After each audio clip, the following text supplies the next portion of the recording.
we've been looking forward to this for so long that itself actually makes it a little scary. We're not really sure what normal is going to look like for us anymore, and a lot of us are experiencing some anxiety as things are starting to open back up. Welcome to Therapy Explained. My name is Deniss. I'm the therapist of color for people of color and your very own mental health cheerleader. I post videos about all things mental health because I believe that mental health information should be free and accessible to everyone. If you agree and would like to help spread the word, make sure to subscribe and share this video. Every video also comes with its own cheat sheet that I make available to you on Instagram, so make sure that you're following me there to have access to yours. If you're a big fan of learning how to manage your own mental health, make sure to give this video a thumbs up. Today's video is about post-COVID anxiety. Now, as things are starting to open back up, while we are excited to be able to do all of the things we haven't been able to do for a long time, we're also starting to experience a little bit of anxiety about what that's actually supposed to look like, and maybe returning to things that we didn't really enjoy in the first place. So let's just jump right to it. What is post-COVID anxiety? Post-COVID anxiety is the anxiety that we feel as we're transitioning from online everything to in-person, whether that is just part-time or now full-time, to engaging with people in person. For the longest time, over a year now, we have been used to talking to people on Zoom, to being able to wear sweatpants when we're in meetings and working, and now we're gonna have to actually show up and interact with people. With that also comes other social engagements with friends and responsibilities that we had before lockdown. That itself, as we're picturing, okay, everything all at once is going to start happening, can start to make us feel a little bit anxious. As you noticed, it's that thought of everything is opening and everything is going to go back already overnight, the same way that the lockdown happened for us overnight. So we might be feeling this anxiety in our thoughts, a lot of perhaps catastrophizing, thinking that the worst thing is going to happen, or other cognitive distortions. But we might also be experiencing a little bit of anxiety in our bodies. Now, this can feel like muscle tensions, restlessness, rapid heart rate, rapid breathing, and a lot of just physical discomfort when we think about returning to in-person activities. Now, this is extremely normal, particularly since we have been used to not doing this stuff for so long. It's been over a year now, and as we think of the things changing again, it will trigger anxiety. Remember from our anxiety video that the unknown and big changes tend to trigger anxiety. So how do we manage post-COVID anxiety? First of all, be kind to yourself. Know that the fact that you're experiencing post-COVID anxiety is not a horrible thing. It's not that you're messed up. It's normal. It's a big change, and changes trigger anxiety. With that, remember that you can absolutely take it at your own pace. Slowly try to transition into your social engagements, hobbies, and any other responsibilities that you had taken on in the past. Some things, like returning to work, are not exactly under our control, but other things around that are.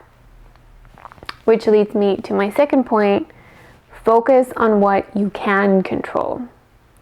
You might be experiencing some anxiety about returning to work, but again, social engagements and other responsibilities are under your control. It doesn't mean that you have to say no and altogether leave them behind, but that you can slowly start saying that you can start saying yes to things that feel okay for you in that moment. And as you feel more and more comfortable, you can start engaging with people at the rate that you used to before the lockdown. With that also means that you can continue to take precautions to take care of yourself. Continue to wear a mask, use hand sanitizer, practice social distancing. Even if you're already vaccinated, it is absolutely okay for you to decide that these measures make you feel more comfortable, and that's okay. So allow yourself to do these things that you do have control over to help you feel more comfortable as you adjust to returning to your previous level of social interactions. The next thing that I would encourage you to do is to make use of what I call a coping skill sandwich. What this means basically is that your coping skills are going to act as the bread pieces of the potentially triggering situation, which in this case is social interactions.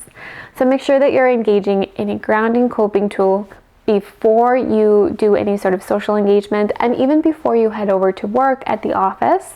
And then after you arrive at the office or after you're done with your social engagement, make sure that you're using a coping tool to help you adjust and regulate, and again, help you stay more stable around this particularly difficult situation. So the coping skill sandwich is one of my favorite things to do. If you need some help in developing coping skills, make sure to check out the video that I made for you regarding how to make coping skills that actually work for you. So let's review before we go. Remember, number one, that post-COVID anxiety is normal.